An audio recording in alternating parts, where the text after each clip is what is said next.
What's going on, guys? Chase Daniel here. Thank you so much for tuning in, liking, and subscribing to the channel. Yes, I am traveling. I got to call a game tomorrow, but I wanted to break down Dak Prescott as quickly and soon as possible. I thought Dak played really well. Look, I know it was a loss. There's no moral victories, all that stuff. But Dak had about 4 or 5 drops. The stats would have looked a lot better. He put the ball in places I haven't seen him play. Quite honestly, one of the better games I've seen him play in the last few years. Let's break it down right now. All right, guys, here we go. Let's get into it. Dak Prescott. This is going to be quick. I'm going to be looking over here. Usually I'm looking at the camera. This is where my breakdown is. Thought CeeDee Lamb, okay, good game, not great game. Could have been a great game. Could have had 200 yards receiving. Okay, you're going to see a post corner right here. 3 drops. I know the fourth was maybe. It's an overthrow. We're going to show them all to you. But, I mean, this is the first pass play of the game. And this just talks to Brian Schottenheimer's offense, man. It's 3rd and 1, and we are taking a freaking shot down the field to our best player. I thought all day long, George Pickens and CeeDee Lamb went to work. You're going to see this, right? Look at this. A bunch of Eagles players at the line of scrimmage because it's 3rd and 1.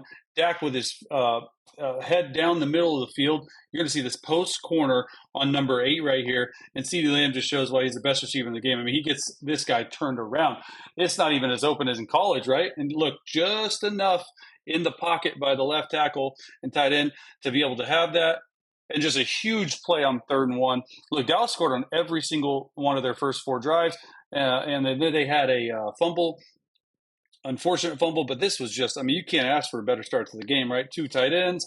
60, I think, struggled a little bit at times with this. I don't love the inside set right here. He's pointing outside. They want to fan out. He needs to be out because this left guard is out. Thought 52. I think that's Tyler Booker, the rookie, played really well. As also, the biggest thing I saw was Dak Prescott. And honestly, yeah, I know Jalen Carter's out because of the spit gate, whatever. Dak spit first, but it was on the ground and it didn't count. I don't know. I don't care about this. This is just football. But 3rd and 1, you're taking a shot down the field, and look at this. Look how close this is to being swiped, right? Ball away. And then you see CeeDee Lamb's feet right there. Just, I can't tell you how impressed with Dak I am this game. Just thought he played really, really well. All right, 2nd and 7. Ball on the 15-yard line. Eagles didn't do a lot defensively. I think for the most part they played coverage. In the second half, they started blitzing Dak, and I thought the offensive line did a really good job of understanding where that pressure is coming from and also handled it really well. All right, so here we go. Making a miss. I thought this was good. All right, CeeDee Lamb coming back to the ball. And this is what Dallas used to do. Like 42% of the time, not this is what they have not done. 42% of the time in this game, they did pre-snap or post-snap motion or pre-snap motion. That would have ranked 5th in the NFL last year. When they're Mike McCarthy, they did not motion at all. So they were really multiple. They changed up the looks. Turpin was really good. They're going to run this like rail wheel route right here. All it is to clear it out for this guy right here. This dude is an absolute beast, and I wanted to show like it's open early, right? 1, 2, 3, 4, 5. It's open right there, but Dak has a little bit of leakage there. I like what they're doing. I'll show you from protection play, but he keeps 2 hands on the football. He's making people fight. He's making people miss. And an amazing job by CeeDee Lamb, which we'll show coming back to the football. So right here, it's a fake. It's a pre-snap motion. Just see how much stuff. Like, they're not even set. Zach Bond is a beast. They're not even set, right? You're going to pull this guard. You're trying to get people this way. It's a half roll. We've never seen this from Dak. And it's a half roll this way because you want these guys to go this way while you're bringing it over this way. Just thought Shoddy played really well, honestly. It just, there were some times that they lost some one-on-one matchups. I get it, and that's without Jalen Carter. But Dak was able to get away from a lot of these would-be sacks. And I thought he just played really well. One sleeve Dak, I mean, that's an interception if he doesn't come back with it, right? Like, watch this right here. Oh, man, that like, if you can catch that, CeeDee Lamb, you can catch a lot of other things. There's Shoddy right there, excited about it. Yeah, let's go. All right, next play. Right here. All right, trying to get him going. It's another thing, too, tempo. Look at the Eagles defense right now, right? Not set. And look at the Dallas's offense. They are set in stone. So just they looked sharp, man. And that's something to say with Shoddy. I know they lost. Like, I understand that. But there's a lot of things within the game that you guys need to check out. And this is why you're watching this channel. So pretty simple route concept. It's a 2x2, but they're using motion pre-snap. They're just hiding it. There's no There's nothing crazy about this concept. It's a go ball. It's a 5 yard out. You're putting CD, who is the outside receiver. Now you're motioning him to be the inside receiver. You have an over route, and you have this dagger route. I mean, tell me how many times in the football game you've seen that. It's a lot. It's 1 to 2 to 3. But a really good job here, and this pocket presence by Dak, understanding, hey, all right, there's the first read. My eyes need to go this way, start this way to get this hook curl defender. Oh, let me clear it. This hook curl defender to go this way. He's matching on the back. And so there's all this space in here as long as I can get away from Zach Bond. So what does he do? Zach Bond tries to bait him. He almost threw it right there, but he says, hey, CD, get to the third window, because that was window 1. He's in window 2 now. That's the third window. And let me just go ahead and throw it to you. So just a really good job by Dak maneuvering the pocket, understanding the process, see how fast they're going, right? Okay, you're just going to move Tolbert out. They got a bunch of young bucks that they're working in that I really like. See Dak's there, Bond eyes on him. Bond knows something is coming there. Dak gets him. He almost throws it. Okay, right there. But look at his shoulders are pointing this way to get Zach to move that way. That's next level quarterback play. Like there's a reason why his shoulders are that way, this way, rather than this way. Because if they're this way, Zach's going to just sort of sit. It's this way. He thinks he's trying to throw the dagger behind it, moves him over, puts it right on him. I thought Dak was extremely accurate throwing the football too. It's something that we don't talk about enough. All right, right there, right. This is sort of what the good is with George Pickens. He's a one-on-one type ball. He won some one-on-one matchups, but this is what Dak wants to do. As soon as you see this safety, look up number 3 receiver, which is right here in a 3-by-1 set. It's one-on-one all day long. Like if they're going to press this guy, George Pickens is one of the best deep ball catchers in the league. As soon as Dak sees this, like, bro, I'm going one-on-one, and a good job by Dak just holding this free one high safety look, which he's really, really deep. They're pretty much playing man-to-man on 2nd and 23.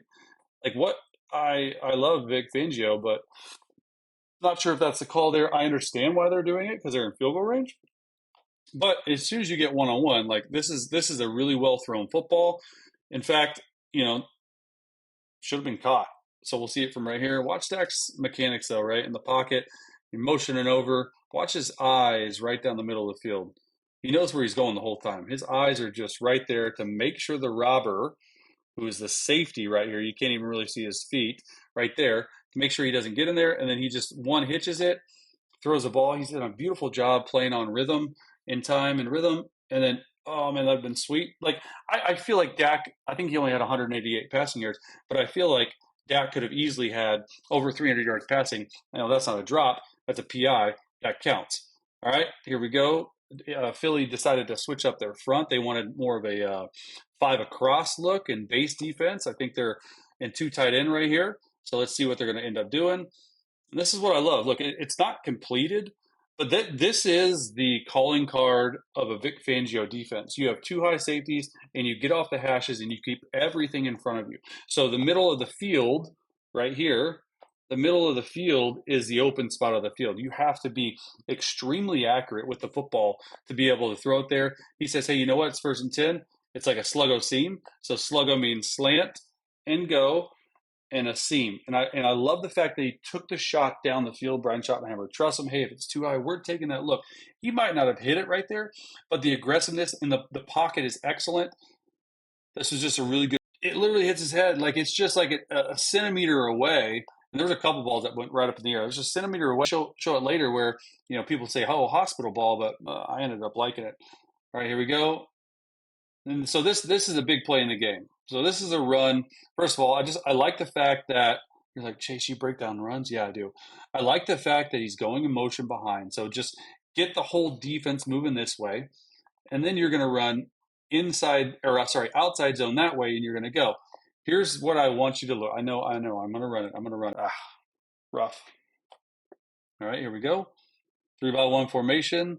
3rd and 22. That's just hospital ball. But I like the fact that he's just doing it. Like he's throwing the football down the field, and he's not scared of it. Like he looks fully healthy. That's where you got to go with the football. What did I just say in 2 high look, right? He gets over there and he throws an absolute dime. You can't throw it any better than potato right there. Not good. All right. fourth quarter, start of it, where's CD Lamb? This is a big drop right there. Just keep your eyes right there on CD Lamb. We'll run it back right here. Drop. Big time 3rd and 10. Like, just not good. And you got Turpin in the motion, right? He gets jammed up. But you just want to this that's all it is this little dig concept with the flat, like middle of the field. That's where you have to go. Dak freaking went back there and rifled this thing as hard as he could. And look at the timing, right? Turpin should be way gone, but I mean, you're throwing it. The ball's here. You're throwing it between these four defenders in a small window. You can't you can't throw it. You can't throw it any better than that. So just man, CeeDee Lamb I think had 7 drops all of last season. He had 3 this game alone, and just right like you can't. It literally hits him in the head. Not good. All right, 2-minute drive right here. 2:52 left. 3rd and 5. Got a few more plays to show. CD's here. George Pickens. I think they're going to be a lot better than a lot of people think. Like I really do. Like George Pickens up top. Like come on, man. That's a big boy throw right there. You step up on some toes. It looks like he's almost jogging. You try not to lose leverage, and you go out. I don't know. Let's call it 18 to 22 yards right there. But watch Dak. I mean, you're on the right hash. 1, 2, 3, and then just looking down to be able to throw up because you don't want the flat defender 33 to fall off. Like being able to throw that and he drifts that way. That's good arm strength right there. Like I thought I put this play on here because I'm like, man, this just looks like an easy completion for Dak. And then look at the pocket, right? Dak has yet to throw an interception in all the games he's ever played versus the Eagles. He just plays the Eagles well. And it's just a shame because they wasted a really good game by the 1 turnover and the fumble, which Dak made up. Be better to see CeeDee Lamb. Here's what they're playing on defense. They're playing half field safety. This is perfectly drawn up by Brian Schottenheimer. It's quarters to this side. It's half field to this side. It's quarters to this side. So this has a quarter. This has a quarter. This is where you want to attack on this defense. 3 by 1 side. Let's just run triple post. I mean, this is like all go special. Like take him and take him. And Dak just launched this thing. It's 1st and 10. I mean, this could have completely changed the entire dynamic of the game. And we're sitting here talking with CD about it. You know, he's running fast, and this is a difficult throw. The ball's right there. I mean, dude, you can't play any better offensive line. I know Jalen Carter was out. We said that you can't play any better. Like, what else do you need from me, coach? Like, I'm just throwing darts, like just a dart, like a present down the chimney. Santa Claus gifts are under the tree, right? It sucks. All right, and then the last play of the game, 4th though, then this on 4th and 3 when you just need to get to here. Like I don't know, that was my problem, maybe issue with the play call.